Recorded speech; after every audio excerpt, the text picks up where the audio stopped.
Price the Lord. കർത്താവിന്റെ അതിപരിശുദ്ധമായ നാം വാഴ്ത്തപ്പെടട്ടെ. ഈ നല്ല സമയത്തെ ഓർത്ത് ദൈവത്തെ സ്തുതിക്കുകയും വാഴ്ത്തുകയും ചെയ്തു. വിവിധ സ്ഥലങ്ങളിൽ രാജ്യങ്ങളുമായിരുന്ന ദൈവത്തിന് കേൾക്കുന്ന എല്ലാ പ്രിയപ്പെട്ടവർക്കും കർത്താവായ യേശുക്രിസ്തുവിന്റെ വിലയേറിയ നാമത്തിൽ എന്റെ സ്നേഹവന്ദനം. അല്പസമയത്ത് ദൈവന്റെ ചിന്തയ്ക്കായി ഒരു ദൈവവചന ഭാഗം വായിക്കുന്നു. മത്തായി എഴുതിയ സുവിശേഷം 14-ാം അധ്യായം അതിന്റെ 34, 35, 36 വാക്യങ്ങൾ. അവർ അക്കരെ എത്തി ഗന്നസരത്ത് ദേശത്ത് ചെന്നു. അവിടുത്തെ ജനങ്ങൾ അവൻ ആരെന്നറിഞ്ഞ് ചുറ്റുമുള്ള നാട്ടിൽ നിന്നെല്ലാം ആളയച്ച് ദീനക്കാരെയൊക്കെയും അവരെ അടുക്കൽ കൊണ്ടുവന്നു. അവന്റെ വസ്ത്രത്തിന്റെ തൊങ്ങൽ മാത്രം തൊടുവാൻ അനുവാദം ചോദിച്ചു. തൊട്ടവർക്കൊക്കെയും സൗഖ്യം വന്നു. Price the Lord. വളരെ അനുഗ്രഹിക്കപ്പെട്ട നല്ല തിരുവഴുത്തിനായി ഞാൻ ദൈവത്തെ സ്തുതിക്കുന്നു. നമ്മുടെ ചിന്തിക്കുന്ന വചനം എന്ന് പറയുന്നത് അവന്റെ വസ്ത്രത്തിന്റെ തൊങ്ങൽ മാത്രം തൊടുവാൻ അനുവാദം ചോദിച്ചു. Price the Lord. നമ്മളും ആ ഒരു ചിന്താഗതിക്കാരായിരിക്കണം. Price the Lord. ഇപ്പൊ മത്തായിയുടെ സുവിശേഷം 14-ാം അധ്യായം ആരംഭിക്കുന്നത് യോഹന്നാൻ സ്നാപകന്റെ തലം ശിരച്ഛേദം ചെയ്ത് നമുക്കവിടെ കാണാൻ കഴിയും. തുടർന്ന് താഴോട്ട് വായിക്കുമ്പോൾ യേശു 5 അപ്പം കൊണ്ട് 5000 പേരെ പോഷിപ്പിക്കുന്നു. അതേശം 14-ലും 23-ലേക്ക് വരുമ്പോൾ യേശുവിന്റെ പ്രാർത്ഥന കാണാൻ കഴിയും. 25 വാക്യത്തിലേക്ക് വരുമ്പോൾ യേശു കടലിന്മേൽ നടന്ന് ശിഷ്യന്മാരുടെ അടുക്കൽ വന്ന് അവരെ ബലപ്പെടുത്തി അവരുടെ ഭയം നീക്കി. ഹല്ലേലൂയ. അങ്ങനെ അവർ ഹല്ലേലൂയ അക്കരെ എത്തി ഗന്നസരത്ത് ദേശത്ത് എന്നപ്പോഴാണ് യേശു ആരെന്നവരെല്ലാം അറിഞ്ഞു. ചുറ്റുമുള്ള ജനങ്ങളെല്ലാം നാട്ടിലെ ആളയച്ച് ദീനക്കാരെയെല്ലാം വരുത്തി. ഹല്ലേലൂയ. അവന്റെ വസ്ത്രത്തിന് തൊങ്ങലെങ്കിലും ഒന്ന് തൊട്ടാ മതി എന്നുള്ള അനുവാദമാണ് ചോദിക്കുന്നത്. ഈ കാലഘട്ടത്തിലും എന്നെ കേൾക്കുന്ന ശ്രോതാവ്, യേശുവിന്റെ വസ്ത്രത്തിന്റെ തൊങ്ങലെങ്കിലും ഒന്ന് തൊടുവാൻ അനുവാദം ചോദിച്ച് വന്ന് അവന്റെ വസ്ത്രത്തിന്റെ തൊങ്ങൽ തൊട്ടവരെല്ലാം സൗഖ്യം പ്രാപിച്ചെങ്കിൽ ഹല്ലേലൂയ. ഇന്ന് പകൽ ഞാൻ പറയട്ടെ, നിങ്ങളും വിശ്വാസത്താൽ യേശുക്രിസ്തുവിന്റെ വസ്ത്രത്തിന്റെ തൊങ്ങൽ തൊടുവാൻ ആഗ്രഹിച്ചാൽ അവൻ നിങ്ങളെ തൊടും. Praise the Lord. ഈ കാലഘട്ടത്തിൽ നമുക്കറിയാം, മനുഷ്യൻ പലതിനെ തൊടാൻ ആഗ്രഹിക്കുന്നവരാ. ഇന്നത്തെ കാലഘട്ടത്തിൽ ഏറ്റവും പ്രാധാന്യം തൊടാൻ ആഗ്രഹിക്കുന്ന ആണ് പെണ്ണിനെ തൊടാൻ, പെണ്ണാണിനെ തൊടാനാണ്. അല്ലെങ്കിൽ നിങ്ങൾ പറയണം കേട്ടോ, അല്ലെന്നാ. എവിടെ നോക്കിയാലും അതാ മാധ്യമം മുഴുവൻ. ഇപ്പം പെണ്ണ് ആണിനെ തൊടുന്നു, ആണ് പെണ്ണിനെ തൊടുന്നു. പിന്നെ പണത്തെ തൊടുന്നു, പൊന്നിനെ തൊടുന്നു, മണ്ണിനെ തൊടുന്നു. അപ്പം പെണ്ണ്, പൊന്ന്, പണം, അല്ലെങ്കിൽ ഭൂമി, ഇതിനെയൊക്കെയാണ് മനുഷ്യൻ തൊടാൻ ആഗ്രഹിക്കുന്നത്. ഇതിനെ തൊട്ടവർക്കൊക്കെ പ്രശ്നങ്ങൾ വന്നിട്ടുണ്ട്. എന്നാൽ യേശുവിനെ തൊട്ടവരാരും പരാജയപ്പെട്ടിട്ടില്ല. യേശുവിനെ തൊട്ടവരൊന്നും പരാജയപ്പെട്ടിട്ടില്ല. യേശുവിനെ തൊട്ടവർക്കെല്ലാം സൗഖ്യം വന്നിട്ടുണ്ട്. അവരേത് വ്യാധി പിടിച്ചവനായിരുന്നാലും, ഏത് പ്രശ്നങ്ങളുടെ കടന്നു പോയവനായിരുന്നാലും അവർക്കെല്ലാം വിടുതലുണ്ട്. ഹല്ലേലൂയ. എന്നാൽ ലോകത്തെ നീ തൊട്ടാൽ, ലോകത്തിലുള്ളതിനെ നീ തൊട്ടാൽ അത് നിനക്ക് പ്രശ്നമാണ്. ദൈവം അനുവദിച്ചു തരുന്ന തൊടുന്നതും കുഴപ്പമില്ല. ദൈവം അനുവദിച്ചു തന്നു. ഇപ്പം ഭാര്യ ഭർത്താക്കന്മാർ തമ്മിൽ തുടരുതെന്ന് നമ്മൾ പറയുന്നില്ല. കാരണം ദൈവത്താൽ യോജിക്കപ്പെട്ട, ദൈവത്താൽ സ്ഥാപിതമാണ് വിവാഹം എന്നൊക്കെ പറയുന്നത്. ഏതൻ തോട്ടത്തിൽ ആദമിനെയും ഹവ്വയും വിവാഹം കഴിപ്പിച്ചു കൊടുത്ത ആള് യഹോവയെ ദൈവമാണ്. അപ്പം വിവാഹം എന്ന് പറയുന്നത് ദൈവത്താൽ സ്ഥാപിതമാണ്. അതുകൊണ്ട് നമ്മൾ വിവാഹം കഴിച്ച് ഭാര്യ ഭർത്താക്കന്മാർ പരസ്പരം ശരീരത്തെ തുടർന്ന് പാപമല്ല, തെറ്റല്ല. അതിനപ്പുറത്ത് ചെയ്യുന്നതെല്ലാം പാപമാണ്. ഹല്ലേലൂയ. അതിന് അനധികൃതമായ തൊഴിൽ എന്ന് പറയും. ഹല്ലേലൂയ. ബലാത്കാരമായി തൊഴിൽ, അത് പിന്നെ കേസായി, വഴക്കായി, കോടതിയായി, പോക്സോ കേസായി, പിന്നെ ജയിലായി. അതുണ്ടാകാതിരിക്കാൻ നോക്കുക. അപ്പൊ ഇവിടെ അക്കരെ എത്തിക്കുന്നത് ഗന്നസരദേശത്ത് എത്തിക്കഴിഞ്ഞപ്പോ അവിടുത്തെ ജനങ്ങളെല്ലാം യേശു ആരെന്നറിഞ്ഞു. എന്നെ കേൾക്കുന്ന മാതാപിതാവ്, യേശു ആരെന്നറിയുകയാണെങ്കിൽ, യേശുവിനെ അറിയുവാനൊരു താല്പര്യം നിനക്കുണ്ടായാൽ നിന്റെ ജീവിതത്തിന്റെ സ്ഥിതികൾ മുഴുവൻ മാറി. ചുറ്റുമുള്ള നാട്ടിലെ ആളയച്ച് ദീനക്കാരെയൊക്കെ അവന്റെ അടുക്കൽ കൊണ്ടുവന്നു. അവന്റെ വസ്ത്രത്തെങ്കിലും മാത്രം തൊടുവാൻ അനുവാദിച്ചു. തൊട്ടവർക്കെല്ലാം സൗഖ്യം വന്നു. ഈ മാരകമായ രോഗത്താൽ പ്രതിസന്ധികളാൽ കടന്നുപോയി, പ്രശ്നങ്ങൾ കടന്നുപോയി, പല ഡോക്ടർമാരും വൈദ്യന്മാരും ഒക്കെ ചികിത്സിച്ചിട്ടും ഒട്ടും ഭേദം വരാതെ നീ ഉണ്ടാക്കിയത് മുഴുവൻ, അധ്വാനിച്ച മുഴുവൻ നഷ്ടപ്പെട്ട് കടം കയറി നീ നശിച്ച് മരണം മാത്രമാണ് നിന്റെ മുമ്പിലേക്ക്. പരിശുദ്ധാത്മാവ് പ്രഭാതത്തിൽ പറയുന്ന ദൂത്, അവന്റെ വസ്ത്രത്തിന്റെ തൊങ്ങൽ, യേശുവിന്റെ വസ്ത്രത്തിന്റെ തൊങ്ങലെങ്കിലും നീ ഒന്ന് തൊടുവാൻ ഹൃദയം കൊണ്ട് ആഗ്രഹിച്ച്, മനസ്സുകൊണ്ട് ആഗ്രഹിച്ച് നീ മുമ്പോട്ട് വന്നാൽ നിന്റെ പ്രതിസന്ധികൾ ദൈവം നിന്നെ വിടുവിക്കും. രക്തം ചെയ്യും. ഹല്ലേലൂയ. വിശ്വസിക്കുന്ന സ്തോത്രം പറഞ്ഞാട്ട്. അല്ല, ലോകപ്രകാരമുള്ളതിനെല്ലാം നിങ്ങൾ തൊടണ്ടേ. ഹല്ലേലൂയ. യേശുവിനെ തൊടുക എന്ന് പറഞ്ഞാൽ ജീവനുള്ള ദൈവത്തെ തൊടുക എന്നുള്ളതാണ്. ജീവനുള്ള ദൈവത്തെ തൊട്ട്, അങ്ങനെ ജീവനുള്ള ദൈവത്തെ തൊടും. ജീവനുള്ള ദൈവത്തിന്റെ മുറിവേറ്റകാലം നിന്നെ തൊടും. ഹല്ലേലൂയ. ഇവിടെ യേശു തൊട്ടവരുമുണ്ട്, യേശുവിനെ തൊട്ടവരുമുണ്ട്. നമുക്ക് അവരെ വായിച്ച് നമുക്ക് മനസ്സിലാക്കാം. അപ്പൊ അപ്പോസ്തലനായ ഈ യോഹന്നാൻ ഇങ്ങനെ എഴുതുന്നു. ഹല്ലേലൂയ. യോഹന്നാൻ എഴുതിയത് എന്താ? അപ്പോസ്തലനായ യോഹന്നാൻ 1 യോഹന്നാന്റെ ലേഖനം 1-ാം അധ്യായം 1-ാം വാക്യത്തിൽ പറയാണ്, ആദ്യം മുതലുള്ളതും ഞങ്ങൾ കേട്ടതും സ്വന്തം കണ്ണുകൊണ്ട് കണ്ടതും ഞങ്ങൾ നോക്കിയതും ഞങ്ങളുടെ കൈ തൊട്ടതും ആയ ജീവന്റെ വചനം സംബന്ധിച്ച് ജീവൻ പ്രത്യക്ഷമായി. യോഹന്നാൻ യഥാർത്ഥ സാക്ഷിയാകട്ടോ. യേശുക്രിസ്തുവിന്റെ ശിഷ്യനായിരുന്ന, യേശുവിനെ മാറോട് ചേർന്ന യോഹന്നാൻ, കൂടെയുണ്ടായിരുന്ന അപ്പോസ്തലന്മാർ യഥാർത്ഥ സാക്ഷികളാണ്. അവരാണ് ആദ്യം മുതലുള്ളതാണ് യേശു. ചിലർ പറഞ്ഞ് യേശുവിനെ അറിയത്തില്ല.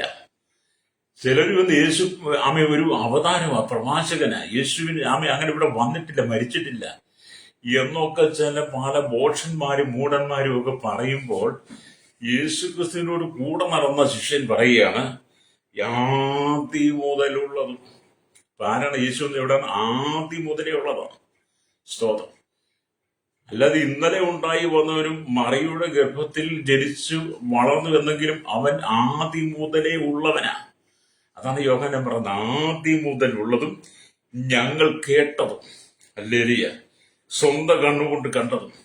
ആദ്യം മുതലുള്ളതും അവരുടെ പിതാക്കന്മാർ കേട്ടതും അവരുടെ കണ്ണ് കണ്ടതും ഞങ്ങൾ നോക്കിയതും, അവർ നോക്കിയതും ഞങ്ങളുടെ കൈകൊണ്ട് തൊട്ടതും ആയ, ഹല്ലേലൂയ, ജീവന്റെ വചനം സംബന്ധിച്ച് പ്രത്യക്ഷമായി. ആദ്യം മുതലുള്ളവൻ നമ്മുടെ യേശു കർത്താവ്. ഇന്നലെ ഇന്നും ഉണ്ടായവന് മനുഷ്യന്റെ കൈപ്പണി അല്ല ഇത്.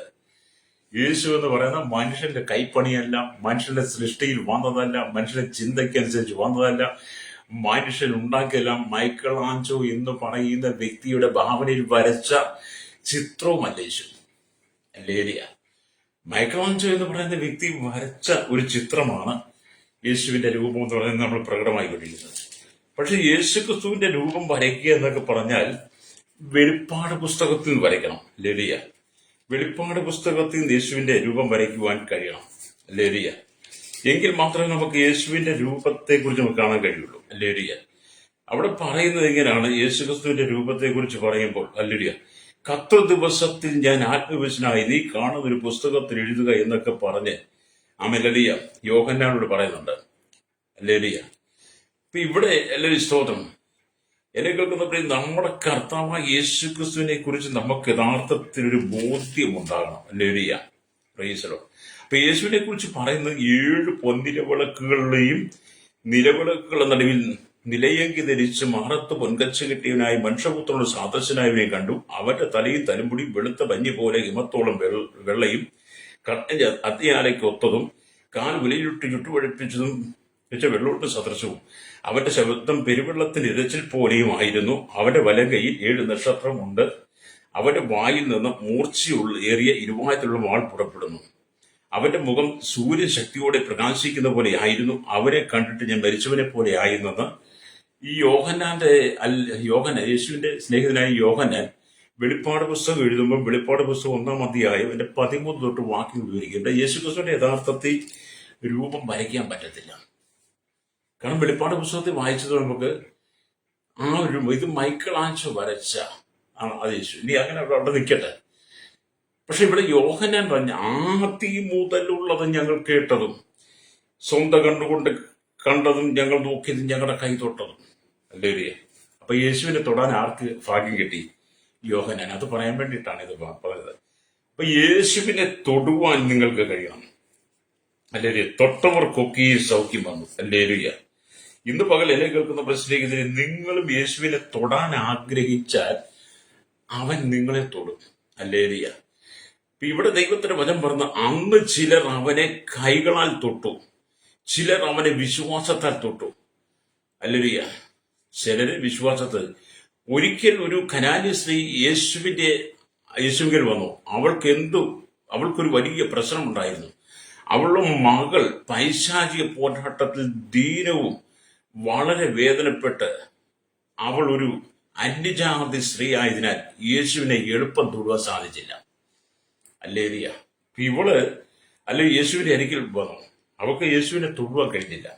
കാരണം അവളൊരു അന്യജാതി സ്ത്രീ ആയതുകൊണ്ട് എല്ലാവരും തൊടുന്നത് പോലെ അവനെ തൊടാൻ കഴിഞ്ഞില്ല. അല്ലേ?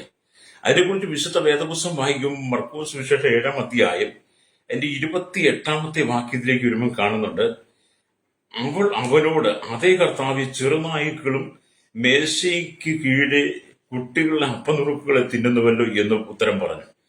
അവൻ അവളോട്, ഈ വാക്ക് നിമിത്തം പോയിക്കൊള്ളുക, ഭൂതം നിന്റെ മകളെ വിട്ടുപോയിരിക്കുന്നെന്ന് പറഞ്ഞു. അവൾ വീട്ടിൽ വന്നപ്പോൾ മകൾ കിടക്കമേൽ കിടക്കുന്നതും ഭൂതം വിട്ടുപോയതും കണ്ടു. അല്ലേ? സുറോഫനിക്കാരിയായിരിക്കുന്ന ആ സ്ത്രീയെ കുറിച്ചാണ് വായിച്ചത്. അപ്പൊ സുറോഫനിക്കാരിയായ സ്ത്രീയുടെ വിഷയം എന്താണ്? അപ്പോൾ അശുദ്ധാത്മാവ് വധിച്ച ചെറിയ മകൾ ഉള്ളൊരു സ്ത്രീ അവന്റെ വസ്തുത കേട്ട് യേശുവിനെ കുറിച്ച് കേട്ടു. അല്ലേ? വന്ന് അവന്റെ കാൽക്കൽ വീണു. അവൾ സുറോഫനിക്ക ജാതിയിലുള്ള യവനസ്ത്രീ ആയിരുന്നു. അവൾ ആയിരുന്നു. തന്റെ മകളിൽ നിന്ന് ഭൂതത്തെ പുറത്താക്കുവാൻ അവൾ അവനോട് അപേക്ഷിച്ചു. യേശു അവളോട്, മുമ്പേ മക്കൾക്ക് തൃപ്തി വരട്ടെ, മകളുടെ അപ്പം എടുത്ത് ചെറുനായ്ക്കൾക്ക് ഇട്ട് കൊടുക്കുന്നത് നന്നല്ല എന്ന് പറഞ്ഞു. അവൾ അവനോട്, അതേ കർത്താവ്, ചെറുനായ്ക്കൾ മേശയ്ക്ക് കീഴെ കുട്ടികൾ അപ്പനുറുക്കൾ തിന്നുന്നുവല്ലോ എന്ന് ഉത്തരം പറഞ്ഞു. അവളുടെ വാക്കുകൾ യേശുവിന്റെ ഹൃദയത്തെ തൊട്ടെന്നുള്ളതാണ്. അന്യജാതിക്കാരി ആയിരുന്നെങ്കിലും യേശുവിനെ തൊടാൻ അവൾക്ക് കഴിയുന്നില്ലെങ്കിലും അവളുടെ സംഭാഷണത്തിൽ അവളുടെ ഹൃദയം യേശു മനസ്സിലാക്കി. അവളുടെ വാക്കുകൾ യേശുവിന്റെ ഹൃദയത്തെ തൊട്ടു. അത് മുഖാന്തരം എന്ത് ചെയ്തു? അവളുടെ മകൾക്ക് സൗഖ്യം വന്നു. അത് എന്നെ കേൾക്കുന്ന ഒരു സ്നേഹിത, മക്കളുടെ അപ്പം എടുത്ത് നായ്ക്കുട്ടികൾക്ക് കൊടുക്കുന്നത് നന്നല്ല എന്ന് യേശുവും അവളോട് പറഞ്ഞു. എന്നാൽ അവളോ എങ്ങനെയെങ്കിലും യേശുവിനെ തൊടണമെന്ന് ആഗ്രഹിച്ചു. അവളോട് ഒരുപാട് കാര്യങ്ങൾ യേശു പറഞ്ഞിട്ടും അവൾ മടങ്ങിപ്പോകുകയില്ല. അവൾക്ക് ഒറ്റ കാര്യമുള്ളൂ, അവന്റെ ഹൃദയത്തെ ഒന്ന് തൊടണം. ഇന്ന് പകൽ എന്നെ കേൾക്കുന്നവരുടെ സ്നേഹിതരെ, ഈ സുറോഫോനിക്കാരിയായിരിക്കുന്ന സ്ത്രീയുടെ മകൾ ഭൂതോദ്രവം പിടിച്ചു കിടന്ന അവളെ യേശുവിന്റെ വസ്തുത കേട്ട് യേശുവിന്റെ അരികിൽ വന്ന് യേശുവിന്റെ കരം തൊട്ടാൽ, യേശു പറഞ്ഞാൽ എന്റെ മകൾ സൗഖ്യമാകുന്നുള്ള വിശ്വാസത്താൽ അവൾ യേശുവിനെ തൊടാൻ നിന്നതുപോലെ ഇന്ന് പകൽ നിന്റെ ജീവിതത്തിലും നിന്റെയും നിന്റെ കുടുംബത്തിലും നിന്റെ മക്കളുടെ മേലും ദുരാത്മാവിന്റെ ദുർഭൂതങ്ങളുടെ ദുർശക്തികൾ, ആഭിചാര, മന്ത്രവാദ, കൂടോട്ട ശുദ്രശക്തികളുടെ പൂരികൾ പോരാട്ടമുണ്ടെങ്കിൽ വിശ്വാസത്തെ നീ യേശുവിനെ തൊടാൻ ആഗ്രഹിക്കുന്നെങ്കിൽ, പ്രൈസലോ, സുറോഫനിക്കാരി ആയിരിക്കുന്ന സ്ത്രീയുടെ ഹൃദയത്തിന്റെ വിശാലതയും ആ വിശ്വാസവും പോലെ നിന്റെ വിശാലതയും വിശ്വാസവും ക്രിസ്തുവിനോട് എപ്രകാരം ഉണ്ടെന്ന് നീ തന്നെ വെളിപ്പെടുത്തിയാൽ അത് യേശുവിന്റെ ഹൃദയത്തെ ആകർഷിക്കും. വിശ്വാസത്തെ നിനക്ക് യേശുവിന്റെ ഹൃദയത്തെ തൊടാൻ കഴിയും. അപ്പം വിശ്വാസത്താൽ യേശുവിന്റെ ഹൃദയത്തെ അവൾ തൊട്ട അവളുടെ മകൾക്ക് സൗഖ്യം വന്നു. അവളുടെ വിശ്വാസമാണ് യേശുവിന്റെ ഹൃദയം മനസ്സരിഞ്ഞത്. അല്ലേലും യേശു മനസ്സലിയുള്ളവനാണ്. പക്ഷെ ഓരോ സാഹചര്യത്തിലും അതിൻ്റെതായ സാഹചര്യങ്ങളുണ്ട്. അല്ലേലിയ. അപ്പൊ ഇവിടെ കാണുന്ന അവളുടെ വാക്കാൽ യേശുവിന്റെ ഹൃദയത്തെ ആഴമായി സ്പർശിച്ചു. എന്താ? ചെറുനായ്ക്കളും മേശയ്ക്ക് കീഴെ കുട്ടികളുടെ അപ്പനുറുക്കുകൾ തിന്നുന്നുവല്ലോ എന്നുള്ള ആ വാക്ക് യേശുവിന്റെ ഹൃദയത്തെ ആഴമായി സ്പർശിച്ചു. തന്റെ താഴ്മയും അവളുടെ താഴ്മയും വിശ്വാസവും നിറഞ്ഞ വാക്കാൽ മകൾക്ക് സൗഖ്യം ലഭിച്ചു. അല്ലേലൂയ. അവന്റെ മനസ്സലിവിനാൽ അത്ഭുതം സംഭവിച്ചു. അത് നിങ്ങൾ യേശുവിനോട് സംസാരിക്കുമ്പോൾ, ദൈവത്തോട് സംസാരിക്കുമ്പോൾ, നിങ്ങളുടെ ആരാധനയിലും പ്രാർത്ഥനയിലും ശുശ്രൂഷയിലും ഒക്കെ സുറോഫോനിക്കാരിയായിരിക്കുന്ന ആ സ്ത്രീയുടെ താഴ്മയും വിശ്വാസവും നിന്റെ ഉള്ളിലുണ്ടായെങ്കിൽ നിനക്കൊരു സൗഖ്യം ഉറപ്പാണ്. ഇന്നത്തെ കാലഘട്ടത്തിൽ പരസ്പരം പോരും വെല്ലുവിളികളും പോരാട്ടങ്ങളും മത്സരങ്ങളും പഴിചാരലും കുറ്റം പറച്ചിലുകളും എന്ന് വേണ്ട ദൈവത്തിന് പോലും ഇഷ്ടമില്ലാത്ത കാര്യങ്ങളാണ് സഹോദരന്മാരിൽ സഹോദരിമാരിൽ പുറത്തു വരുന്നത്.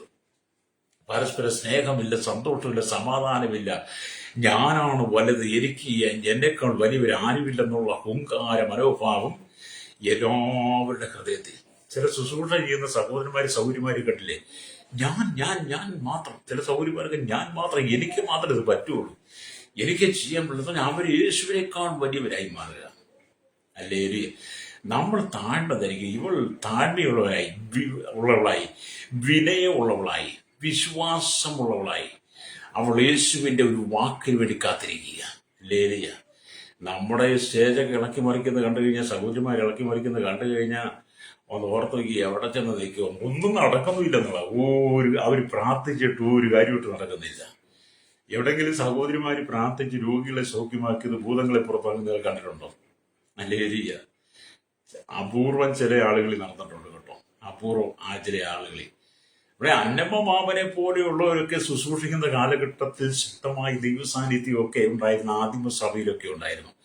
കാലങ്ങൾ കഴിഞ്ഞപ്പോൾ സഹോദരിമാരുടെ വാക്കുകൾക്കകത്ത് സ്വയത്തം വെളിപ്പെടാൻ തുടങ്ങി. അവരുടെ വാക്കുകൾക്കകത്ത് ഞാനുള്ള ഭാവം വരാൻ തുടങ്ങി. അവരുടെ ശുശ്രൂഷയ്ക്കകത്ത് ഞാൻ, എൻ്റെ എന്നൊക്കെയുള്ള അഹങ്കാരത്തിന്റെ വാക്കുകൾ. അല്ലേ? പിന്നെ ചിലരൊക്കെ സംസാരിച്ച് ഇറങ്ങിക്കഴിഞ്ഞാൽ ഉടനെ പിന്നെ പറയാം, എൻ്റെ പാസ് അവൾക്കിട്ട് കൊടുക്കണമായിരുന്നു. എന്നോട് അങ്ങനെ സൗകര്യമാര് പറഞ്ഞിട്ടുണ്ട് കേട്ടോ. മെസ്സേജൊക്കെ പറഞ്ഞു കഴിഞ്ഞിട്ട് ഇറങ്ങി വന്നിട്ട്, പാസ് എങ്ങനെ ഉണ്ടായിരുന്നു? കുഴപ്പമില്ല, ഞാൻ കണക്കൂട്ടിയെന്ന് അവൾക്കിട്ട് കൊടുക്കണമെന്ന്. അങ്ങനെയുള്ള ഹുങ്കാരം പറയുന്ന സഹോദരിമാര് ശുശ്രൂഷയിലുണ്ട്. നിന്റെ ശുശ്രൂഷയിൽ ഒന്നും നടക്കത്തില്ല. നിന്റെ വാക്കുകൾ കഠിനമാ, നിന്റെ ഹൃദയം കഠിനമാ. അല്ലേടിയ അപ്പൊ ഈ സുറോഫനികക്കാരി സ്ത്രീ, അവളുടെ വിശ്വാസവും വിനയും താഴ്മയും അവളുടെ വാക്കുകൾ യേശുവിന്റെ ഹൃദയത്തെ ആകർഷിച്ചതുകൊണ്ട് എന്ത് ചെയ്തു? യേശു പറഞ്ഞു, നീ പോയിക്കൊള്ളുക, നിന്റെ മകൾക്ക് സൗഖ്യം വന്നിരിക്കുന്നു. അവൾക്ക് പിന്നെ മറുപടിയൊന്നുമില്ല. അവൾ പോയി അവളുടെ വീട്ടിൽ ചെന്ന് എന്ത് ചെയ്തു? മകൾ ഭൂതം വിട്ടുമാറി കിടക്കയിൽ സന്തോഷത്തോടെ കിടക്കുന്നത് അവൾ കണ്ടു. അല്ലേലിയ നമ്മുടെ വാക്കുകളാകട്ടോ. അതുകൊണ്ട് വിശ്വാസത്താൽ അവൾ യേശുവിന്റെ ഹൃദയത്തെ തൊട്ടു. യോഹന്നാൻ കൈകൊണ്ട് തൊട്ടു, ഇവൾ വിശ്വാസത്താൽ തൊട്ടു. അല്ലേലിയ അപ്പൊ നമ്മൾ യേശുവിനെ തൊടുവാൻ കഴിയണം. അല്ലേലിയ വീണ്ടും നാം ദൈവത്തിന്റെ വചനമൊക്കെ വായിക്കുമ്പോൾ കാണാൻ കഴിയുന്നുണ്ട്. അല്ലേലിയ സ്തോത്രം. അവന്റെ വസ്ത്രത്തിന്റെ തൊങ്ങലെങ്കിലും ഒന്ന് തൊട്ടാൽ എന്റെ ബാധ മാറുമെന്ന് ചിന്തിച്ച ഒരു സ്ത്രീയെ നമ്മുടെ വേദപുസ്തകത്തിനകത്തുണ്ട്. അല്ലേലിയ അവളെ കുറിച്ച് വായിക്കുമ്പോൾ കാണാൻ കഴിയുന്നത് 12 വർഷം രക്തസ്രാവം പിടിച്ച ഒരു സ്ത്രീയെ അവളെ കുറിച്ച് നമുക്ക് കാണാൻ കഴിയും. അല്ലേലിയ മാർക്കോസ് സുവിശേഷം 5-ാം അധ്യായം അതിന്റെ 25 തൊട്ടുള്ള വാക്യം വായിക്കുമ്പോൾ ഇങ്ങനെ വായിക്കുന്നു, 12 സംവത്സരമായിട്ട് രക്തസ്രാവമുള്ളതായി പല വൈദ്യന്മാരാലും ഏറിയോന്ന് സഹിച്ച് തനിക്കുള്ളതൊക്കെ ചെലവഴിച്ചിട്ടും ഒട്ടും ഭേദം വരാതെ ഏറ്റവും പരവശനായി തീർന്ന ഒരു സ്ത്രീ. ശ്രദ്ധിച്ച് നമ്മൾ വായിക്കാൻ നമുക്ക് അറിയാവുന്നതാ. എന്താന്ന് പറയുന്നത്, പല വൈദ്യന്മാരും ആ കാലഘട്ടത്തിലുള്ള പല വൈദ്യന്മാരും ഏറിയോന്ന് സഹിച്ചു. അവൾക്കുണ്ടായിരുന്നെല്ലാം വിറ്റ് ചെലവഴിച്ചിട്ടും അവൾക്ക് ഒട്ടും സൗഖ്യം വന്നില്ല. അല്ലേലിയ അങ്ങനെ ഇരിക്കെ ചെയ്താണ്. അല്ലേലിയ ആമേൻ. അവൾ യേശുവിന്റെ വർത്തമാനം കേട്ട് അവന്റെ വസ്ത്രമെങ്കിലും ഒന്ന് തൊട്ടാൽ ഞാൻ രക്ഷപ്പെടും എന്ന് ഉള്ളിൽ പറഞ്ഞു. അല്ലേ എന്ന് പറഞ്ഞു, അവിടെ ഹൃദയത്തിൽ പറഞ്ഞതാ. അപ്പൊ അവൾ പല വൈദ്യന്മാരെ ചികിത്സിച്ചിട്ടും അല്ലേലിയ അവൾക്കുണ്ടായിരുന്ന മുഴുവൻ വിറ്റ് ചെലവഴിച്ചിട്ടും അവൾക്ക് സൗഖ്യം വരാതെ വന്നിരിക്കും. അവളുടെ ഹൃദയത്തിന്റെ ഒറ്റ ആഗ്രഹം, ഇനി അവസാനം ഒറ്റ കയ്യേ ഉള്ളൂ. അല്ലേലിയ ഒറ്റ മാർഗമേ ഉള്ളൂ, യേശുവിന്റെ വസ്ത്രത്തെ തൊടുക. രക്തസ്രാവം പിടിച്ച സ്ത്രീക്ക് ആ കാലഘട്ടത്തിൽ പുറത്തു വരാൻ പറ്റത്തില്ല, സമൂഹത്തിലേക്ക് വരാൻ പറ്റത്തില്ല. അന്ന് ഏറ്റവും മനുഷ്യൻ വെറുത്തിരുന്ന രോഗമാണ് രക്തസ്രാവം. സമൂഹത്തിൽ വന്നാൽ അവളെ ഒറ്റപ്പെടുത്തും, അവളെ ഓടിക്കും. എങ്കിലും അവൾ യേശുവിനെ കുറിച്ച് കേട്ടപ്പോൾ അവളുടെ ജീവൻ പോയാലും ഞാൻ സമൂഹത്തിന്റെ ഇടയിലേക്ക്, ജനത്തിന്റെ പുരുഷാരത്തിന്റെ ഇടയിലൂടെ ചെന്ന് യേശുവിന്റെ വസ്ത്രം തൊടുവാൻ ആഗ്രഹിക്കും, ഞാൻ മരിക്കേണ്ടി വന്നാലും. അല്ലേലിയ അവൾ തീരുമാനമെടുത്ത് ഞാൻ യേശുവിന്റെ വസ്ത്രത്തെ തൊടും. കാരണം അവൾ അനുഭവിക്കുന്ന വേദന, അവൾ അനുഭവിക്കുന്ന സങ്കടം, ദുഃഖം അത്രമാത്രമാണ്. അത്രമാത്രം എല്ലാവരും നിന്ദിക്കപ്പെട്ട്, ഹൃദയം നിന്ദിക്കപ്പെട്ട്, വേദനിക്കപ്പെട്ട്, സമൂഹത്തിൽ ഒറ്റപ്പെട്ടു പോയി വളരെ വേദന അനുഭവിക്കുന്ന അവൾ പിന്നെ ഈ സമൂഹത്തിന്റെ ഇടയിലേക്ക് വന്ന് അവൾ മരിക്കുന്നതൊന്നും അല്ല ഉള്ള വിഷയം. എങ്ങനെയെങ്കിലും യേശുവിന്റെ വസ്ത്രം തൊടണം, ഭയങ്കര ആഗ്രഹമില്ലേത് അല്ലേ? അപ്പൊ അവള് പറയാണ്, അവന്റെ വസ്ത്രമെങ്കിലും തൊട്ടാൽ ഞാൻ രക്ഷപ്പെടുമെന്ന് പറഞ്ഞ് പുരുഷാരത്തിൽ കൂടി പുറകിൽ വന്ന് അവന്റെ വസ്ത്രം തൊട്ടു. അല്ലേറിയ ക്ഷേളത്തിൽ അവളുടെ രക്തസ്രാവം നിന്ന് ബാധ മാറി താൻ സ്വസ്ഥയായി എന്ന് അവൾ ശരീരത്തിൽ അറിഞ്ഞു. ഉടനെ യേശു തന്നിൽ നിന്ന് ശക്തി പുറപ്പെട്ടു എന്നുള്ളിൽ അറിഞ്ഞിട്ട് തിരിഞ്ഞ് പുരുഷാരത്തോട് എന്റെ വസ്ത്രം തൊട്ടതാർ എന്ന് ചോദിച്ചു. കണ്ടോ, അവൾ യേശുവിനെ തൊട്ടതും യേശുവിന് ശക്തി പുറപ്പെട്ടതും അല്ലേരിയ യേശു പറഞ്ഞു. അപ്പൊ യേശുവിനെ അവള് തൊട്ടത് യേശു പറഞ്ഞു, യേശു തൊട്ടത് അവള് പറഞ്ഞു. കണ്ടോ, ഇതാണ് പരസ്പര വിശ്വാസം. ഇന്ന് പകൽ എന്നെ കേൾക്കുന്ന പ്രിയ സഹോദര, കാലങ്ങളായി ഇതുപോലെയുള്ള രക്തസ്രാവമുള്ള സ്ത്രീ പുരുഷന്മാരുണ്ട്. സ്ത്രീകൾക്കും ആണുങ്ങൾക്കും ഈ അങ്ങനെയുള്ള അസുഖങ്ങളുണ്ടല്ലോ, അർച്ചസ് പോലുള്ള ഏറിയ വൈദ്യന്മാർ ഒരിക്കൽ കടന്നുപോയി ചികിത്സിച്ചിട്ടും ഒട്ടും ഭേദം വരാതെ നിങ്ങൾക്കുള്ളതെല്ലാം വിറ്റ് നശിപ്പിച്ച് സൗഖ്യമില്ലാത്ത നിരാശയുടെ നടുവിലാണെങ്കിൽ ഈ രക്തസ്രാവക്കാരി സ്ത്രീയെ പോലെ തന്നെ ഒരു വിശ്വാസം വേണം. അല്ലേരിയ അങ്ങനെ ഒരു കഠിനമായ വിശ്വാസം, ഇതിനൊക്കെ കഠിനമായ വിശ്വാസം എന്നൊക്കെ പറയാൻ തെറ്റില്ലെന്ന് എനിക്ക് തോന്നുന്നു. അങ്ങനെ ഒരു കടുത്ത തീരുമാനം, കഠിനമായ ഒരു വിശ്വാസം, അവന്റെ വസ്ത്രത്തിന്റെ, യേശുവിന്റെ വസ്ത്രത്തിന്റെ തൊങ്ങൽ തൊട്ടാൽ എന്റെ രോഗം മാറും ഇവൾ ഉള്ളിൽ ചിന്തിച്ചത് അതുപോലെ സംഭവിച്ചെങ്കിൽ ഇന്ന് പകൽ നിങ്ങൾക്കത് സംഭവിക്കും. എന്റെ ജീവിതത്തിൽ സൗഖ്യം സംഭവിക്കും. കേട്ടോ, അവിടെ ലോകത്തെ അല്ല തൊടേണ്ടത്. അല്ലേരിയ ഞാൻ ഇന്നലെ ഒരു സ്ഥലത്ത് പോയപ്പം, അല്ലേരിയ പാലായിക്ക് പോയപ്പം, പ്രൈസലോ, ഞാൻ അവിടെ ചെന്ന് നിന്ന പാലായിൽ ഒരു പള്ളിയില്ല കേട്ടോ, ഒരു കല്യാണത്തിന് പോയത്. അപ്പൊ ഞാനവിടെ നേരത്തെ തന്നെ ചെന്നിരുന്നു. അതുകൊണ്ട് അതിനുശേഷം കുറച്ച് ആളുകൾ വന്നിട്ട് അവർ പള്ളിക്ക് ചുറ്റും നടക്കുക. ഞാനോർത്ത് വല്ല ബാത്റൂമൊക്കെ അന്വേഷിച്ച് നടക്കുകയാണെന്ന് കണ്ട് ഞാനോട്, നിങ്ങൾ എന്താ അന്വേഷിക്കുന്നത്? ഞങ്ങൾക്ക് പള്ളിയിൽ നിന്ന് കയറാനാ. അല്ലേരിയ പള്ളിയിൽ നിന്ന് കയറുന്നത്. കാരണം പള്ളിയിൽ കയറി അവർക്ക് പള്ളിയിലുള്ള പള്ളിയിൽ വെച്ച് ദൈവത്തെ ഒന്ന് തൊടണം. അല്ലേ, അവരുടെ ഹൃദയത്തിലെ ആഗ്രഹം. അപ്പൊ ഞാൻ ആ ഭാഗം എടുക്കണ്ടു. അല്ലേരിയ നിങ്ങളൊന്ന് ഓർത്ത് നോക്കി, മനുഷ്യൻ തൊടുവാൻ ആഗ്രഹിക്കുന്നത്. പ്രൈസലോ. പക്ഷെ ഞാൻ അവിടെ ചെന്നപ്പോൾ അല്ലെങ്കിൽ എനിക്കൊരു കാര്യം മനസ്സിൽ വന്നവരെല്ലാം അവിടെ വന്ന് തൊട്ടിട്ട് പോകുന്നവരാണ്. അല്ലേരിയ സ്തോത്രം. അവർക്ക് അല്ലെങ്കിൽ അവരുടെ വിശ്വാസമാണത്. പക്ഷെ ഇവിടെ ഈ രക്തസ്രാവക്കാരി സ്ത്രീ എന്ന് പറയുന്ന അവൾ ഒരുപക്ഷെ ഇതുപോലെ ആ കാലഘട്ടത്തിൽ അവൾ പല ഭാഗത്തും പോയി തൊട്ട് കാണും. പക്ഷെ അവർക്ക് സൗഖ്യം വന്നില്ല. ഇവിടെ യേശുക്രിസ്തുവിനെ ഇവിടെ നന്മ മുമ്പിൽ നിർത്തിയിരിക്കുന്നത്, ലോകത്തിലുള്ള ഒന്നിനെ തൊട്ടാലും നിനക്ക് സൗഖ്യം വരത്തില്ല, തൊടേണ്ടവനെ നീ തൊട്ട് കഴിഞ്ഞാൽ അവൻ നിന്നെ തൊടും. അല്ലെങ്കിൽ അവൻ തൊട്ട് കഴിഞ്ഞാൽ നിനക്ക് സൗഖ്യം വരും എന്നുള്ള നമ്മുടെ വിശ്വാസം ഒന്ന് വർദ്ധിപ്പിക്കാൻ വേണ്ടിയാണ് കർത്താവ് ഇവിടെ ഈ അത്ഭുതം എഴുതി വെച്ചിരിക്കുന്നത്. അല്ലേരിയ ഇതൊരു വലിയൊരു അത്ഭുതം തന്നെയാണ്. സ്തോത്രം. അപ്പൊ യേശു എന്ത് ചെയ്തു? അല്ലെ, എന്റെ ശരീരത്തിൽ നിന്ന് എന്നിൽ നിന്ന് യേശു പറ തന്നിൽ നിന്ന് ശക്തി പുറപ്പെട്ടു എന്ന് ഉള്ളിൽ അറിഞ്ഞിട്ട് തിരിഞ്ഞ് പുരുഷാരത്തോടെ എന്റെ വസ്ത്രം തൊട്ടത് ആറ് എന്ന് ചോദിച്ചു. ശിഷ്യന്മാർ അവരോട്, പുരുഷാരം നിന്നെ തിക്കുന്നത് കണ്ടിട്ടും എന്നെ തൊട്ടത് ആറ് എന്ന് ചോദിക്കുന്നുവോ എന്ന് പറഞ്ഞു. അപ്പം പുരുഷാരും ശിഷ്യന്മാരും ഒക്കെ എന്ത് ഓർത്തു? ഇത്രയും ജനം തിങ്ങിക്കൂടി നടക്കുകയല്ലേ, ആ ജനത്തിൽ ആരെങ്കിലും അവനെ തൊട്ടതായിരിക്കും. എന്നിട്ട് നീ അറിയുന്നില്ലയോ എന്ന് യേശുവിനോട് ചോദിക്കുക. അല്ലേരിയ അവനോ അല്ലേരിയ അത് ചെയ്തവളെ കാണുവാൻ ചുറ്റും നോക്കി. സ്ത്രീ തനിക്ക് സംഭവിച്ചത് അറിഞ്ഞിട്ട് ഭയപ്പെട്ട് വിറച്ചുകൊണ്ട് വന്ന് അവന്റെ മുമ്പിൽ വീണു. വസ്തുതയൊക്കെയും അവനോട് പറഞ്ഞു. അവൻ അവളോട്, മകളെ, നിന്റെ വിശ്വാസം നിന്നെ രക്ഷിച്ചിരിക്കുന്നു, സമാധാനത്തോടെ പോയി ബാധ ഒഴിഞ്ഞ് സ്വസ്ഥയായിരിക്കുക എന്ന് പറഞ്ഞു. ഹല്ലേലൂയ. എന്നെ കേൾക്കുന്ന മാതാപിതാക്കളെ, അവളുടെ ജീവിതത്തിൽ അന്ന് വരെ അനുഭവിക്കാത്തൊരു സന്തോഷമാണ് അവൾ അനുഭവിച്ചത്. അത്രമാത്രം ജീവിതത്തിൽ ഒറ്റപ്പെട്ട്, നിന്ദിക്കപ്പെട്ട്, അപമാനിക്കപ്പെട്ട്, പുറത്തു വരുവാൻ കഴിയാതെ ഈ രോഗമുഖാന്തരം മാനസികമായി തകർന്ന് ഇനി കാണാനുള്ള കാലം ഡോക്ടറും വൈദ്യന്മാരും ഒന്നുമില്ല, എല്ലാവരെയും കണ്ടു, ഇനി പണമൊന്നുമില്ല അവരുടെ കയ്യില്. എല്ലാം തീർന്നു കഴിഞ്ഞപ്പോൾ അവൾക്കൊരു കാര്യം മനസ്സിലായി, ഇനി എന്നെ സൗഖ്യമാക്കാൻ കഴിയുന്ന യേശുവിന് മാത്രമേ കഴിയുള്ളൂ.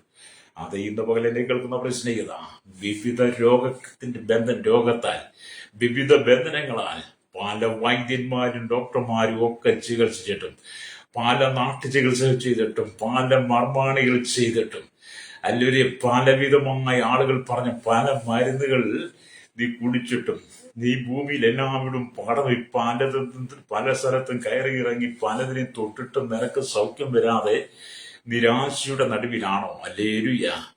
വിശ്വാസത്താൽ നീ യേശുവിനെ തൊടുകയാണെങ്കിൽ, അവന്റെ വസ്ത്രത്തിന്റെ തൊങ്ങലെങ്കിലും വിശ്വാസത്താൽ നീ തൊടാൻ ആഗ്രഹിച്ചാൽ നിനക്ക് സൗഖ്യം ഉറപ്പാ. നിന്റെ കിടക്കയിൽ അവൻ എഴുന്നേൽപ്പിക്കും, നിന്റെ നരിയാണി അവൻ ഉറപ്പിക്കും, നിന്റെ മാനസികമായ പ്രശ്നങ്ങളെ മാറും, നിന്റെ തളർച്ചയെ മാറും. അല്ലേ? ഇന്നത്തെ കാലഘട്ടത്തിൽ നമുക്കറിയാം മനുഷ്യന്റെ ജീവിതം പ്രഷറും ഷുഗറും കൊളസ്ട്രോളും ഒക്കെ ആയിട്ട് വളരെ ഭാരമാണ്. ഒരു 35-40-45 വയസ്സിനിടയ്ക്കുള്ള ഒരു എത്രയും പെട്ടെന്ന് അറ്റാക്കായിട്ട് വരിക. കഴിഞ്ഞ ദിവസങ്ങളിൽ ഒരു 19 വയസ്സുള്ള ഒരു നല്ലൊരു യൗവനക്കാരൻ, നല്ലൊരു മകൻ അറ്റാക്കായിട്ട് മരിച്ചത് കണ്ടില്ലേ? അല്ലേ? അങ്ങനെ മനുഷ്യൻ പെട്ടെന്ന് മരണം വന്നുകൊണ്ടിരിക്കുക. കാരണം മരണത്തിന് പ്രായമില്ലെന്ന്, ഏത് സമയത്തും മരണം വരാം. 19 വയസ്സുകാരൻ മകൻ മരിച്ചതിന് ഞാൻ വളരെ സങ്കടപ്പെട്ടു. ആ കുഞ്ഞിന്റെ ജീവിതത്തിൽ അവൻ ജീവിതത്തിൽ പ്രവേശിക്കുന്നതേ ഉള്ളൂ. അല്ലേ? അവന്റെ അപ്പനമ്മമാർക്ക് എന്ത് വേദന കാണും, ഒരു സഹോദരൻ എനിക്ക് എന്ത് ദുഃഖം കാണും.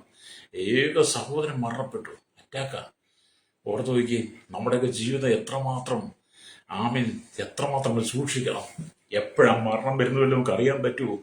അതുകൊണ്ട് എന്നെ കേൾക്കുന്ന മാതാപിതാവി, നിനക്ക് കിട്ടിയിരിക്കുന്ന സമയം ഈ സുറൂഫനിക്കാരിയായിരിക്കുന്ന സ്ത്രീ യേശുവിന്റെ ഒരിക്കൽ വന്ന അവളുടെ വാക്കുകൾ യേശുവിന്റെ ഹൃദയത്തെ തൊട്ടെങ്കിൽ, യോഹന്നാൻ കണ്ണുകൊണ്ട് കണ്ട് ഹല്ലേലൂയ കൈകൊണ്ട് തൊട്ടെങ്കിൽ യേശുവിനെ, രക്തസഭക്കാരി അവളുടെ വിശ്വാസത്താൽ അവൾ യേശുവിനെ തൊട്ടതുപോലെ ഇന്ന് പകൽ നീ യേശുവിനെ തൊടുവാൻ ആഗ്രഹിക്കുന്നെങ്കിൽ നിന്റെ ജീവിതത്തിന്റെ പ്രതിസന്ധികളെ മാറ്റി എഴുതുവാൻ ദൈവത്തിന് കഴിയും.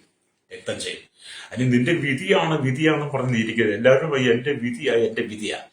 ഒരു വിധിയും ഇല്ല പ്രിയ. നമ്മൾ വിധിക്കുകയാണ്. അല്ലേ? നമ്മൾ ഓരോ വിധി പറയുക. നമ്മുടെ പഴമക്കാര് പിതാക്കന്മാര് പറഞ്ഞത് ചിലർക്ക് പറയുക. അല്ലേ? അവിടെ പ്രഷറും ഷുഗറും കൊളസ്ട്രോളും ഒക്കെ കൂടി നിൽക്കുന്നവർക്ക് ഏത് സമയത്തും മരണം വരാം, ഏത് സമയത്ത് അറ്റാക്ക് ഉണ്ടാകാം. ഷുഗറുകാർക്കൊക്കെ എത്ര പെട്ടെന്ന് എപ്പോഴും ഈ സ്തോത്രം അല്ല, ഈ സൈലന്റ് അറ്റാക്ക് ഒക്കെ ഉണ്ടാകാം. പ്രൈസറോ, നമ്മൾ വളരെ സൂക്ഷിക്കണം. അല്ലേ? ലഭിച്ച ജീവിതം എന്ന് പറയുന്നത്, ആ ലഭിച്ച ജീവിതത്തിനകത്ത് വിശ്വാസത്താൽ നീ യേശുവിനെ ഹൃദയം കൊണ്ട് സ്വീകരിച്ചുകൊണ്ട് വിശ്വാസത്താൽ അവനെ നീ തൊടുന്നെങ്കിൽ, അവൻ നിന്നെ തൊട്ടാൽ നിനക്ക് വെച്ചിരിക്കുന്ന ആയുസ് നിനക്ക് പൂർത്തീകരിക്കാൻ കഴിയും. ഹല്ലേലൂയ. നിന്റെ ബാധ ഒഴിഞ്ഞു പോകുന്ന. അപ്പൊ യേശു തൊട്ടവരെല്ലാം സൗഖ്യം പ്രാപിച്ചിട്ടുണ്ട്.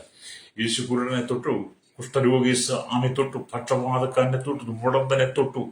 ഇവരെയെല്ലാം യേശു തൊട്ടു. യേശു ആരെല്ലാം തൊട്ടോ അവരെല്ലാം സൗഖ്യം പ്രാപിച്ചിട്ടുണ്ട്. ഹല്ലേലൂയ. അതുകൊണ്ട് എന്നെ കേൾക്കുന്ന മാതാപിതാവി, ഈ കാലം മുഴുവൻ നീ പലരെയും തൊട്ടില്ലേ? എന്തെങ്കിലും നിനക്ക് അനുഭവം ഉണ്ടായിട്ടുണ്ടോ? പ്രൈസലോ. രക്തം ചെയ്യും. നമ്മൾ കർത്താവിനോട് ചേർന്ന് നിൽക്കണം. ഞാൻ ഈ കഴിഞ്ഞ 2 ദിവസമായിട്ട് ഭയങ്കര പനിയും ചുമയും ശ്വാസം മുട്ടലും. ഒരു വാക്ക് പോലും ഉച്ചരിക്കുമ്പോൾ കഴിഞ്ഞ ദിവസമൊക്കെ ഭയങ്കരമായിട്ട് ചുമച്ചുകൊണ്ടാണ് പറഞ്ഞത്. അപ്പൊ ഞാൻ യേശുവിന്റെ കർത്താവ്, അല്ലാതെ എന്നെ സൗഖ്യമാക്കാൻ പറ്റത്തില്ല. അങ്ങനെ തൊട്ടെങ്കിൽ മാത്രമേ എനിക്ക് സൗഖ്യം വരുള്ളൂ. ഞാൻ ഈ യേശു തൊട്ടവരെയും യേശുവിനെ തൊട്ടവരെയും കുറിച്ച് ഞാനും ചിന്തിച്ചു. അപ്പൊ ഞാനും വിശ്വാസത്താൽ യേശുവിനെ തൊടാൻ തുടങ്ങി. ഞാൻ വിശ്വാസത്താൽ യേശുവിനെ തൊട്ട് കഴിഞ്ഞപ്പോൾ എന്ത് ചെയ്തു? എന്റെ അസ്വസ്ഥതകൾക്കൊക്കെ മാറ്റം ദൈവം തന്നു. അതിന്നും സംഭവിക്കുമെന്ന് ഇപ്പോഴും സംഭവിക്കും. ഈ വചനം കേൾക്കുമ്പോൾ തന്നെ നിന്റെ ജീവിതത്തിൽ സൗഖ്യം തരുമെന്ന് ദൈവം. ഹല്ലേലൂയ. അപ്പൊ നമ്മൾ കർത്താവിനോട് എത്രമാത്രം അടുക്കുന്നു അത്രമാത്രം നമ്മോട് അടുത്തിരിക്കും. ഹല്ലേലൂയ. ആസാഫ് പറഞ്ഞതുപോലെ എനിക്ക് ദൈവത്തോട് അടുത്തിരിക്കുന്നത് ഏറെ ഇഷ്ടമെന്ന് 73-ാം സങ്കീർത്തനം 24-ാമത്തെ വാക്യം നിങ്ങൾ വായിച്ചു നോക്ക്. ദൈവത്തോട് അടുത്തിരിക്കുന്നത് ഏറെ ഇഷ്ടം. ഹല്ലേലൂയ. അപ്പം ദൈവത്തോട് അടുത്തിരിക്കുമ്പോൾ നാം ലോകത്തോട് അകന്നിരിക്കും. ഹല്ലേലൂയ. നാം ലോകത്തോട് അടുത്തിരിക്കുമ്പോൾ നാം ദൈവത്തിൽ നിന്ന് അകന്നിരിക്കും. ഏത് വേണമെങ്കിലും ഇത് തിരഞ്ഞെടുക്കാം. ലോകത്തോട് അടുത്തിരുന്ന ലോകം നിന്നോട് ചേർന്നിരിക്കും. പ്രൈസറോ. ലോകം ചേർന്നിരുന്നതുകൊണ്ട് നിനക്ക് യാതൊരു പ്രയോജനമില്ല. എന്നാൽ ദൈവത്തോട് അടുത്തിരുന്നാൽ ദൈവം നിന്നോട് അടുത്തിരിക്കും. ഹല്ലേലൂയ. 91-ാം സങ്കീർത്തനം, അവൻ എന്നോട് പറ്റിയിരിക്കുകയാൽ ഞാൻ അവനെ വിടുവിക്കുക, അവന്റെ നാമത്തെ അറിയാൻ ഞാൻ ഉയർത്തും എന്നൊക്കെ പറഞ്ഞു. നമ്മൾ ദൈവത്തോട് പറ്റിയിരിക്കണം.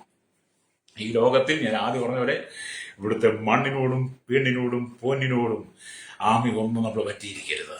ഹല്ലേലൂയ.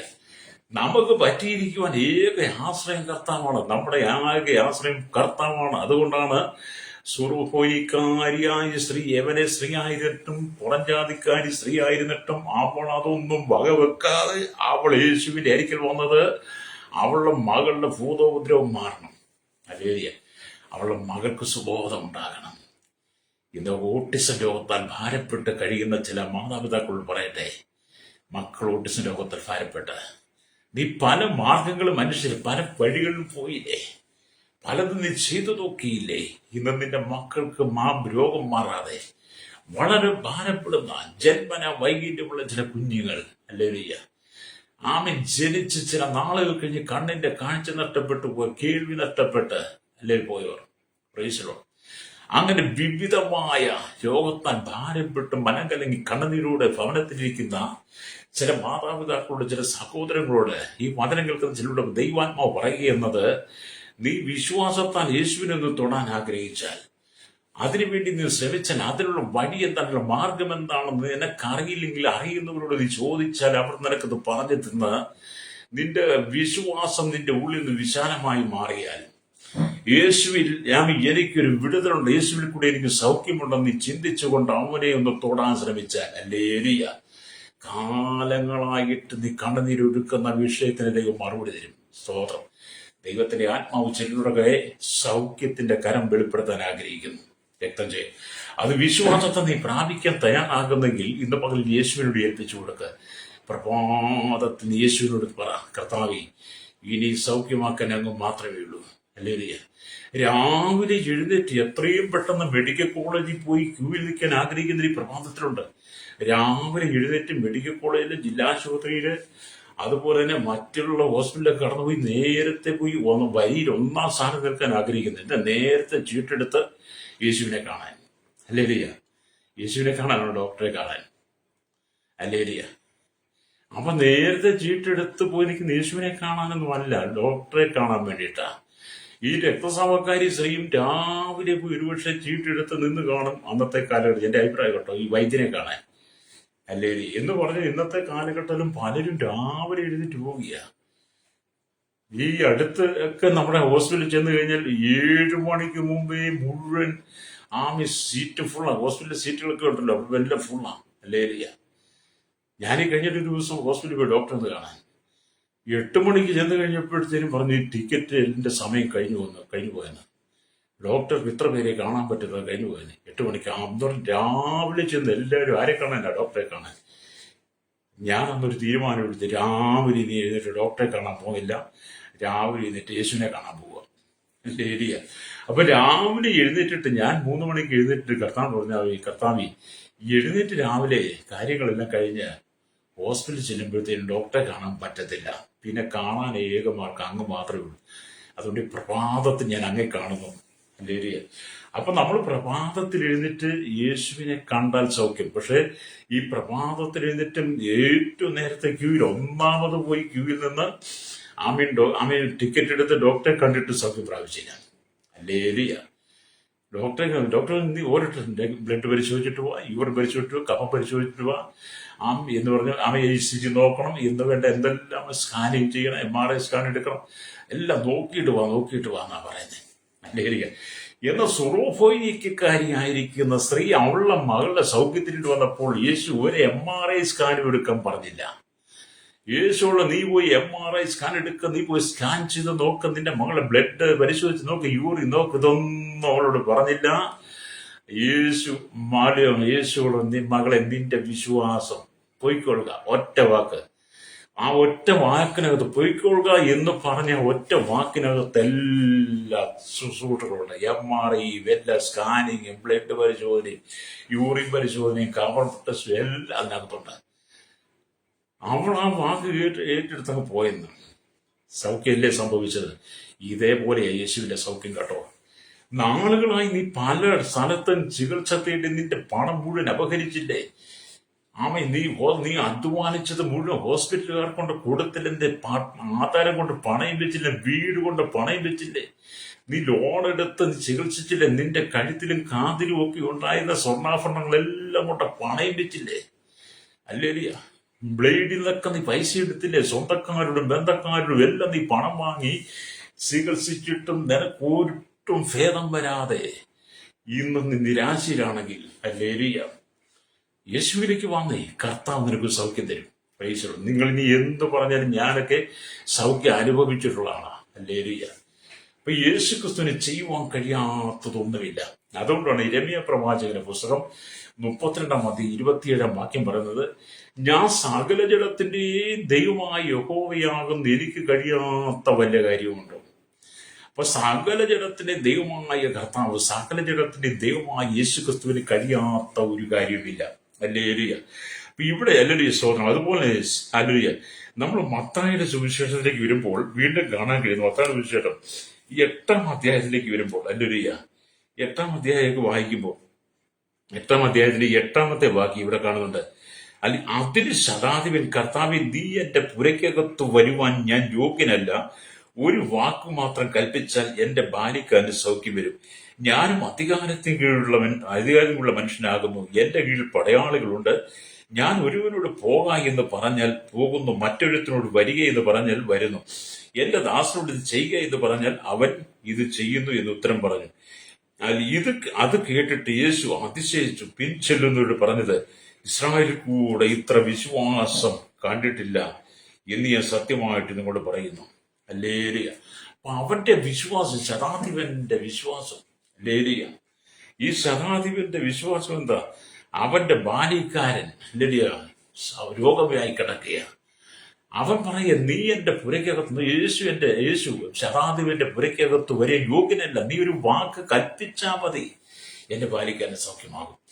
അത് ശതാധിപന്റെ വിശ്വാസത്തിന്റെ വാക്കുകളിൽ നീതു യേശുവിന്റെ ഹൃദയത്തെ സ്പർശിച്ചെന്ന്. അതാണ് ഇസ്രായേലിൽ കൂടി ഇങ്ങനെ ഒരു വിശ്വാസം കണ്ടിട്ടില്ല. അതെ, അവന്റെ വാക്കുകളിലാണ് യേശുവിന്റെ ശ്രദ്ധയെ ആകർഷിച്ചത്. അത് നിന്റെ വാക്കുകൾ എത്ര വലുതാണ്. അതുകൊണ്ടാണ് പറയുന്നത്, നീ എന്റെ പുരയ്ക്കകത്ത് വരുവാൻ ഞാൻ യോഗ്യനൊരു ഒരു വാക്ക് മാത്രം കൽപ്പിച്ചാൽ എന്റെ ഭാര്യക്കാരന്റെ സൗഖ്യം വരും. കാരണം അവനും അധികാരത്തിന് കീഴിലുള്ള, ഒരുനോട് പോക എന്ന് പറഞ്ഞാൽ പോകുന്നു, ഒരുനോട് വരുക എന്ന് പറഞ്ഞാൽ വരുന്നു. അവൻ എന്ത് കൽപ്പിച്ചാലും. പക്ഷെ അവന് മനസ്സിലായി, എന്നെക്കാൾ വലിയവൻ അവർ പോകണ്ട. ഞാൻ അധികാരത്തിന് കീഴിലുള്ളവനാണെങ്കിലും എന്നെക്കാൾ അധികാരമുള്ള ഒരുവനാണ് എന്റെ മുമ്പിൽ നിൽക്കുന്നത്. യേശുവിനോളം അധികാരം ഈ ലോകത്തിൽ ആർക്കുമില്ല. ഉള്ള അധികാരമോ സകലവും യേശുവിൽ വരുന്നു. അതുകൊണ്ട് സകലത്തിനും അധികാരിയായിരിക്കുന്ന യേശു ക്രിസ്തു, എന്റെ മകന്, എന്റെ ഭാര്യയ്ക്ക് എന്റെ സൗഖ്യം വരാൻ യേശുവിന് കഴിയും. അവന്റെ ഹൃദയം ശതാധിപന്റെ എന്ന് പറഞ്ഞാൽ വിശ്വാസത്തിന്റെ വാക്കുകൾ യേശുവിന്റെ ഹൃദയത്തെ തൊട്ടു. ആ വാക്കുകൾ കേട്ട് യേശു അതിശയിച്ചു. ഇസ്രായേൽ കൂടെ ഇത്ര വലിയ വിശ്വാസം കണ്ടിട്ടില്ല എന്ന് പറഞ്ഞ് അവന്റെ ബാലിക്കാരൻ സൗഖ്യമാക്കി. അപ്പൊ യോഹന്നാൻ കണ്ടു. ഹല്ലേലൂയ. സുറോഫനിക്കാരിയുടെ വിശ്വാസം, രക്തസ്രാവക്കാരുടെ വിശ്വാസം, ശതാധിപന്റെ വിശ്വാസം. അപ്പം വിശ്വാസത്താൽ നമുക്ക് ദൈവത്തെ തൊടാം. യോഹന്നാൻ അന്ന് കണ്ടു തൊട്ടു. നമുക്ക് യോഹന്നാനെ പോലെ കണ്ണുകൊണ്ട് നേരിട്ട് തൊടാൻ കഴിയില്ല. പക്ഷെ അതിനാണ് വിശ്വാസം നമ്മുടെ ഉള്ളിൽ യേശു തന്നത്. വിശ്വാസം എന്ന് പറയുന്ന പദം, വിശ്വാസം എന്ന് പറയുന്ന വാക്ക് പോലും നമുക്ക് ദൈവം നമ്മെ പഠിപ്പിച്ചുകൊണ്ടിരിക്കുന്നത്, ആ വിശ്വാസം എന്ന വാക്ക് പറയിക്കുന്നത് തന്നെ എന്താണ്? നമുക്ക് വിശ്വാസത്തിന്റെ വാക്കുകൾ കൊണ്ട്, വിശ്വാസത്തിന്റെ ഹൃദയം കൊണ്ട്, വിശ്വാസത്തിന്റെ ചിന്തകൾ കൊണ്ട്, വിശ്വാസത്തിന്റെ ആലോചന കൊണ്ട്, വിശ്വാസത്തിന്റെ പ്രത്യാശ കൊണ്ട് നമ്മൾ യേശുവിനെ തൊടുവാൻ ആഗ്രഹിച്ചാൽ നിന്റെ പരാജയത്തെ മുഴുവൻ അവൻ മാറ്റിത്തരും. നീ ഏത് ബലഹീനതയുടെ കടന്നു പോകുന്ന വ്യക്തിയായിരുന്നാലും, കണ്ണുനീരിന്റെ നടുവിലായിരുന്നാലും എന്നെ സൗഖ്യമാക്കാൻ യേശുവിന് കഴിയും. കടക്കണിയാൽ ഭാരപ്പെട്ട് മനം തകർന്ന് കണ്ണുനീരോടുകൂടി തല ഉയർത്തുവാൻ കഴിയാതെ എല്ലാം അസ്തമിച്ച് ഇനി ഒരിക്കലും ജീവിതമില്ല, ജീവിതത്തിൽ മുന്നേറാൻ കഴിയും, ഉയർച്ചയില്ല, മരണം മാത്രമേ ഉള്ളൂ, എങ്ങനെയും മരിച്ചാ മതി എന്ന് പറഞ്ഞിരിക്കുന്ന ശ്രോതാവേ, ഇന്ന് പകൽ ദൈവാത്മാവ് പറയുക, ആമേൻ, നിന്റെ വിഷയത്തിന് പരിഹാരം നൽകുവാൻ യേശുവിന് കഴിയും. ഹല്ലേലൂയ. ഈ ലോകത്തിൽ പരിഹാരം തരുവാൻ കഴിയാത്ത ഒരു പ്രശ്നങ്ങളും യേശുവിന്റെ മുമ്പിലില്ല. മനുഷ്യനെല്ലാ പ്രശ്നങ്ങൾക്കും പരിഹാരം നൽകുവാൻ കഴിയില്ല. മനുഷ്യനെല്ലാ പ്രശ്നങ്ങളും പരിഹരിക്കാൻ കഴിയത്തില്ല.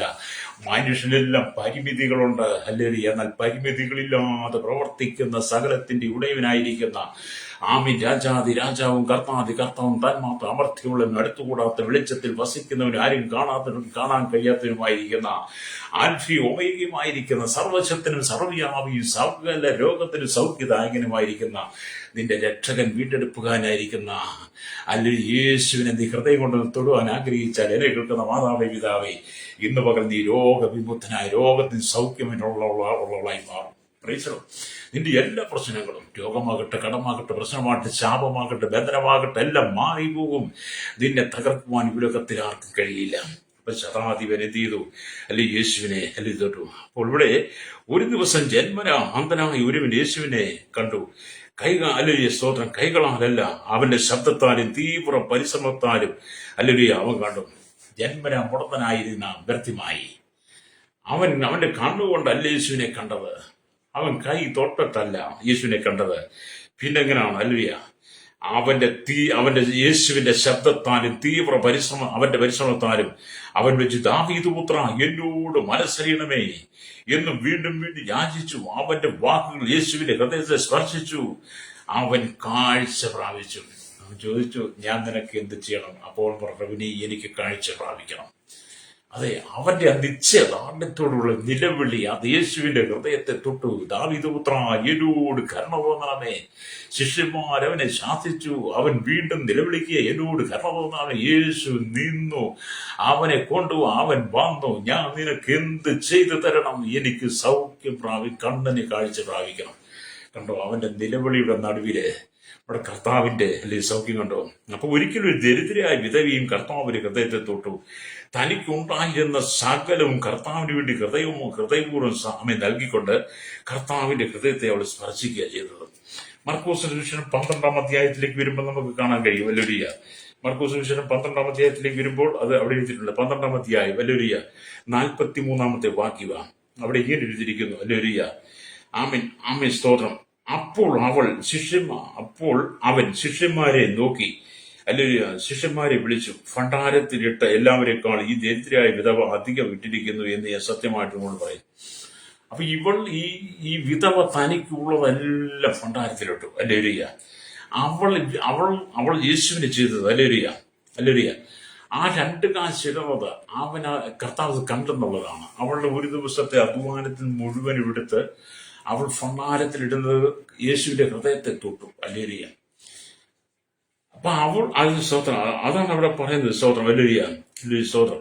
ആ ദരിദ്ര വിധവയും കർത്താവിന്റെ ഹൃദയത്തെ തൊട്ട് തനിക്കുണ്ടായത് സകലവും കർത്താവിന് വേണ്ടി ഹൃദയപൂർവ്വം നൽകിക്കൊണ്ട് കർത്താവിന്റെ ഹൃദയത്തെ സ്പർശിച്ചു. ആ 2 കാശ് ആ വിധവ യേശുവിന്റെ 2 കാശിട്ട് ആ വിധവയെ യേശു സന്തോഷപൂർവ്വം പുകഴ്ത്തി പറഞ്ഞു. മറ്റെല്ലാവരെക്കാളും ഈ വിധവയായ ഈ സ്ത്രീ 2 കാശിട്ടിരിക്കുന്ന അധികപ്പെട്ടിരിക്കുന്നു. അപ്പൊ യേശുവിന്റെ ഹൃദയത്തെ തൊട്ടു. അപ്പൊ നിങ്ങൾ കൊടുക്കുന്നതിനകത്തും ദൈവം തൊടും. നിങ്ങൾ അങ്ങനെ കൊടുക്കുന്നതിനകത്തും ദൈവം നിങ്ങളെ തൊടും. നിങ്ങളുടെ ഹൃദയം ദൈവത്തെ തൊടും, ദൈവം നിങ്ങളെ തൊടും. അതുകൊണ്ട് എന്നെ കേൾക്കുന്ന പ്രശ്നം, സക്കായി യേശുവിനെ തൊട്ടു, കാട്ടത്തിമേൽ കയറി. അല്ലെങ്കിൽ സക്കായിയുടെ ഹൃദയം പുതിയ തീരുമാനമെടുത്തു. ഞാൻ വല്ലതും ചതിവായി വാങ്ങിയിട്ടുണ്ടെങ്കിൽ 4 മടങ്ങ് മടക്കിക്കൊള്ളുക എന്ന് തീരുമാനിച്ചു. ആ തീരുമാനം യേശുവിന്റെ ഹൃദയത്തെ തൊട്ടു. അപ്പൊ ആരൊക്കെയാന്ന് നോക്കിയേ? ആമി സ്തോത്ര സൂറോഫനിക്കാരി സ്ത്രീ, അല്ലൊരിയ രക്തസാവക്കാരി സ്ത്രീ, ശതാധിപൻ, അല്ലൊരിയ വ്യക്തിമായി വിധവയുടെ 2 കാശ്, ആമി സക്ക, ഇവരെല്ലാം യേശുവിനെ തൊട്ടവരാ. യോഹന്നാൻ കണ്ട് കൈകൊണ്ട് തൊട്ടു. അവ ഇന്ന് പകൽ നീ യേശുവിനെ തൊടുവാൻ ആഗ്രഹിക്കുന്നെങ്കിൽ അല്ലേലൂയ, നിനക്ക് ദൈവം സൗഖ്യം തരും. അപ്പൊ അവന്റെ വാസ്തുത കേട്ട് നാട്ടിൽ എല്ലാവരും വരുത്തി അവന്റെ വസ്ത്രങ്ങൾ തൊടുവാൻ അധികാരം ചോദിച്ചു. തൊട്ടവർക്കെല്ലാം സൗഖ്യം വന്നു. അതെ, ഇന്ന് പകൽ നിന്നെ ദൈവം സൗഖ്യമാക്കാൻ ആഗ്രഹിക്കുന്നു. കണ്ണുകളടച്ചിട്ട് ഏതെങ്കിലും ഭാരമേറിയ വിഷയത്തിന് നീ ആയിരിക്കുകയാണോ? കർത്താവ് നിന്നെ സൗഖ്യമാക്കാൻ ആഗ്രഹിക്കുക. പരിശുദ്ധ ഞങ്ങളുടെ നല്ല ദൈവമേ, സൗഖ്യ പിതാവേ, അനുഗ്രഹിക്കപ്പെട്ട നല്ല സമയത്തിനായി ഞാൻ ദൈവത്തെ സൂചിക്കും. തലവേദന, ട്യൂമർ, കണ്ണുവേദന, ചെവിവേദന, ടോൺസർ, തൈറോയ്ഡ് രോഗത്താൽ ചെവിയുടെ തല്ലിന്റെ ബെഡലിലേക്ക് ബാലിസിറ്റിയർ, മൂക്കിൽ ദശവണ്ണം, മോണ സംബന്ധ വിഷയങ്ങളെ, ഹാർട്ട്, ലിവർ, ലെൻസിന് രോഗങ്ങൾ, അപ്പൻഡിക്സ്, വൽസ്, ഹിർണിയ, അൾസർ, ആൾക്കൽ രോഗങ്ങൾ, എല്ലാ കർത്താവ് കിഡ്നി സംബന്ധമായ രോഗങ്ങളും കർത്താവ് ഞങ്ങൾ ദൈവങ്ങളിൽ ഏൽപ്പിക്കുന്നത് എല്ലാ തന്നെ കർത്താവ് ഇയർ ബാലൻസ് നഷ്ടപ്പെട്ടു, ചെവിയുടെ പെട്ടിന്റെ ബാലൻസ് നഷ്ടപ്പെട്ടിട്ട് ഓർത്ത് ക്യാൻസർ ഓത്താൽ എല്ലാ നാഡീനരമ്പ് ജോയിന്റുകൾ, എല്ലാ രക്തധമനികളും പേശികളിലും എല്ലാ ജോയിന്റുകളും വ്യാപരിക്കുന്ന ചേമ്പന വൈകല്യമുള്ള കർത്താവ് വിവിധ മാരകമായ രോഗത്താൽ മാരക വ്യാധികൾ കടന്നുപോകുന്ന വിവിധ ബന്ധനങ്ങൾ അകപ്പെട്ട് കിടക്കുന്നവർ കർത്താവ് കർത്താവ് ജന്മന വൈകല്യം ആശ്ചര്യപ്പെട്ട് കിടക്കുന്ന വിവിധ ജനങ്ങൾ, വിവിധ പാപശാപ രോഗശാപങ്ങളിൽ ബന്ധിക്കപ്പെട്ട് കിടക്കുന്ന എല്ലാവരും ശൈശവത്തിലും ബാല്യ കൗമാരി യൗവനത്തിൽ വാർത്തയും ധ്യാനം വൃത്തരും അശ്വരണ യാചക ഓർമ്മ ചോട്ട തടവറയിലായിരിക്കുന്ന ജാതിമത വർഗ വർണ്ണ വ്യത്യാസമില്ലാതെ കേരളത്തിൽ ലോക രാജ്യമുള്ള സകല ജനത്തിന്മേലും കർത്താവ് ഇന്ന് പകൽ സൗഖ്യം കൊടുക്കണമേ. വിശ്വാസത്താൽ ഈ ജനം യേശുവിനെ തൊടുവാൻ, യേശു അവരെ തൊടുവാൻ, ഈ ജനത്തിന്റെ വിശ്വാസം വർദ്ധിക്കുവാൻ കർത്താവിന്റെ കരങ്ങളിൽ ഏൽപ്പിച്ച് പ്രാർത്ഥിക്കും. സകല മഹത്വം എടുത്തട്ടെ യേശുവിന്റെ നാമത്തിൽ തന്നെ. ആമേൻ, ആമേൻ, ആമേൻ.